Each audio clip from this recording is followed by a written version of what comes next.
Intervention could have saved him from a lifetime of stretchy pants and hardened arteries. When he looks in the mirror these days, Greg can now admit he isn't terrible looking. The weight is gone, the acne is cleared up, and his thick brown hair behaves without any of that nasty product David uses. At school, girls flirted with him, asked him to parties and late-night study sessions, even though he almost always declined.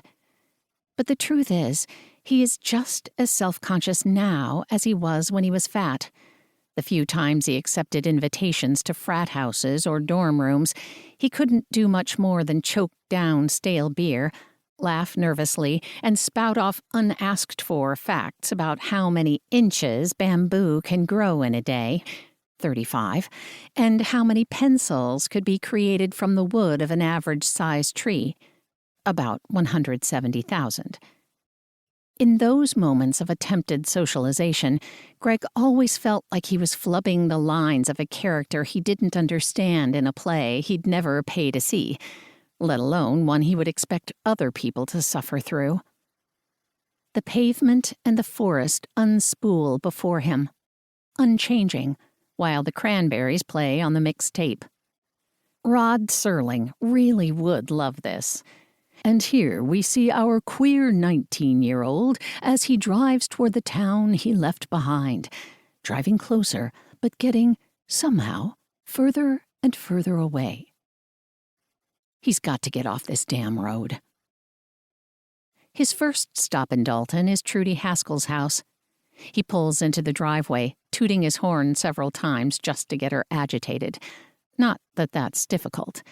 Looking up from where she's watering her allium patch, Trudy scowls. "Damn it, Gregory," she shouts. "You scared away my birds." He parks the car and strides across the lawn, inhaling the heady scent of lilac and viburnum, taking in the sight of new growth and soon-to-blossom flowers. "Garden looks good," he says as he hands Trudy a small, unwrapped box. "What the hell is this? You shouldn't be spending money on an old lady." "I didn't. You won't be officially old for a few more years." "For Christ's sake." She sets down her watering can and lifts the lid on the box, her eyes shifting from cold iron to partially molten silver. "A 4-leaf clover," she says. "I'll be damned. You know, all these years in the garden, and I only ever found one. Then I got distracted and couldn't find the son of a bitch again." "Try not to lose this one." Greg lifts the delicate pane of pressed glass from the box and holds it up so the sun hits the clover from behind, illuminating all the tiny veins.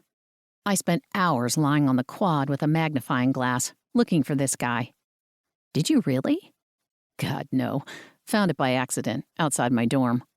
Little shit." She leads him on a tour around the garden, pointing out the remaining yellow tulips, the buds on the peonies.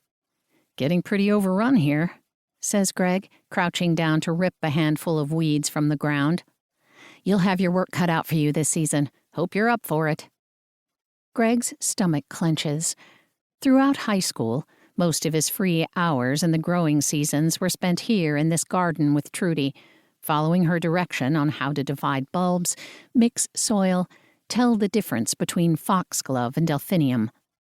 Just one more thing that made him a weirdo. A close friendship with a 40-something-year-old librarian. "I'll try to find time to help you," he says, "but Dad's still hell-bent on getting me into the store this summer." Trudy keeps her eyes on the ants drinking sap from a peony bud. "You know, I'd rather—" "You thirsty?" she asks. "I'm goddamn parched." They settle on the creaky porch swing with 2 glasses of iced tea and watch the birds. Sparrows in the stone bath, goldfinches on the suet, robins on the lawn, hoping for worms. Trudy takes a sip of tea, ice clinking against the glass. "How'd you do on finals?" "Mostly B's. Aced my Intro to Plant Science exam, though." "Did you? Imagine that." Across the street at the grade school, there's a burst of happy shouts as kids stream outside for recess, running toward the same wooden castle Greg once collected splinters from when he was that little.